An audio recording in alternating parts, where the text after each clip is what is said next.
Saya sudah pernah jelaskan karena hukum rokok itu. Rokok itu disepakati oleh para ulama. Teman-teman yang masih merokok tentunya biasanya sulit menerima karena masih hobi gitu kan. Tapi saya menjelaskan hukum syar'inya. Ya. Ulama sepakat semua. Kalau ulama semua madhab. Kalau anda cari kepada madhab semua. Kecuali individu yang mungkin masuk dalam majelis ulama tapi masih merokok. Akhirnya mereka mengatakan itu tidak apa-apa, makruh saja. Tapi ini kalau kita kembali kepada buku-buku dasar, ada namanya buku kawaid fiqhiyah. Kaidah-kaidah dikeluarkannya hukum fikih. Di antaranya adalah semua yang mudaratnya lebih besar daripada manfaatnya hukumnya haram. Diambil daripada hukum khamr. Khamr minuman keras itu tidak semua makanan kan dirincikan dalam Al-Quran ya. Ada makanan-makanan yang keluar nanti, ada makanan yang tidak ada di zaman Nabi SAW, ada makanan tidak ada di Jazirah Arab. Bagaimana kita tahu tentang halal haramnya makanan tersebut? Kalau bukan babi misalnya, dari mana kita bisa tahu makanan itu boleh atau tidak? Maka kaidahnya kata para ulama diambil daripada khamr. Kaidah fikihnya diambil daripada khamr. Pada saat Allah berkata, "A'udzubillahi minasyaitonir yas'alunaka 'anil khamri wal maisir." Ditanyakan kepada Muhammad tentang keadaan hukumnya khamr dan maisir serta judi. Qul fihima ithmun kabirun wa manafi'un nas. Katakanlah dia memiliki dosa yang berat, besar dosanya khamr itu dan judi. Dan juga ada manfaatnya buat manusia. Orang kalau judi dianggap hiburan, orang kalau minum khamr bisa hangatkan badannya, bisa dia fly sehingga dia merasa tidak malu misalnya. Ada manfaat yang dia dapatkan. Tapi Allah bilang apa? Wa ithmuhuma akbar min naf'ihima. Tapi masalahnya, dosanya, mudaratnya lebih besar daripada manfaatnya. Maka ulama mengambil sebuah kaidah fikih namanya, semua yang mudaratnya lebih besar daripada manfaatnya hukumnya haram. Dan ulama yang menegaskan tentang masalah rokok ini mengatakan coba dikembalikan ke masalah ayat ini. Dia akan masuk mudaratnya lebih besar atau manfaatnya. Semua dokter, dari medis, dari ulama, semua mengatakan itu tidak mungkin. Saya sudah pernah ceritakan, pasti dikatakan mudaratnya lebih besar, otomatis itu. Pernah saya katakan pertemuan antara seorang syekh dengan seorang guru, kalau masih ingat cerita masalah rokok ya.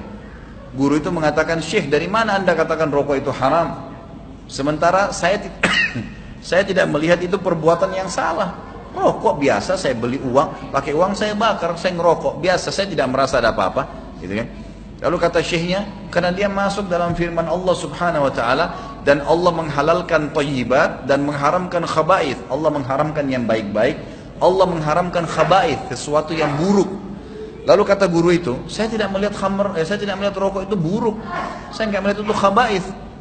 Kata syekhnya, baiklah, kalau kau anggap itu tidak buruk, saya ingin tanya, kalau seandainya kamu pulang ke rumah lalu kamu temukan istri dan anakmu lagi merokok, apa kau akan biarkan mereka merokok? Kata guru itu tidak tentunya. Kenapa kau tidak biarkan? Kan kau bilang itu baik. Kalau itu baik biarkan aja mereka merokok sekalian. Anak kecil sekalian yang baik kasih rokok juga. Kalau memang itu baik. Lalu tiba-tiba guru tersebut mengeluarkan bungkusan rokok dari kantongnya. Dia mengatakan sekarang saya berhenti Syekh. Jadi memang ini fitnah yang besar, gitu kan? Sebaiknya memang teman-teman harus berpikir dengan akal sehat. Itu sebenarnya tidak ada. Di dalam rokok itu ada 4.000 racun. Para ilmuwan sudah memberikan masalah itu. Sementara di dalam minuman beralkohol itu ditemukan 14 atau 15 racun yang bisa berbahaya, gitu kan?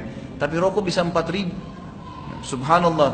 Adakah makanan atau minuman yang selesai kita konsumsi, kita injak pakai kaki? Nggak ada kecuali rokok, gitu kan? Dan sekarang banyak orang-orang yang pergi ke gunung-gunung, sesajen diberikan kepada setan-setan, pasti diikuti 2 bungkus rokok. Kenapa diikuti bungkus rokok? Karena setannya suka dengan rokok itu. Pernah ada teman-teman pengalaman ruqyah begitu. Saya pernah meruqyah seseorang dari kerabat saya. Subhanallah, bagi di ruqyah, jinnya lagi ngomong, saya panas, saya gini. Ada satu kerabat saya lewat, habis merokok dia. Dia masuk, terus orang yang kesurupan itu bilang, "Kawan." Lah betul, di depan mata saya dia bilang, "Kawan." Sampai dia bilang, "Kenapa saya dibilang kawan? Ruqyah saya juga," gitu. Tapi itu dia dalam kondisi tidak sadar, orang itu kesurupan. Itu kesurupan, subhanallah. Pernah juga teman saya Ustadz Husain meruqyah orang, sudah kesakitan jinnya, "Iya saya ampun, saya mau keluar." Terus tiba-tiba jinnya gitu, "Segar," dia bilang. Kata Ustadz Husain, "Kenapa kau bilang segar?" Dia bilang, "Itu di depan ada makanan favorit saya." Ustadz Husain datang ke depan rumah itu, dilihat ada orang lagi merokok. Itu banyak pengalaman teman-teman peruqyah seperti itu, gitu kan? Jadi coba kita buka akal pikiran kita, secara medis dia berbahaya, secara pendapat ulama sudah banyak disorotin. Pengakuan setan pun itu bagus, gitu kan? Jadi Allah alam, kalau mau jadi teman setan silakan.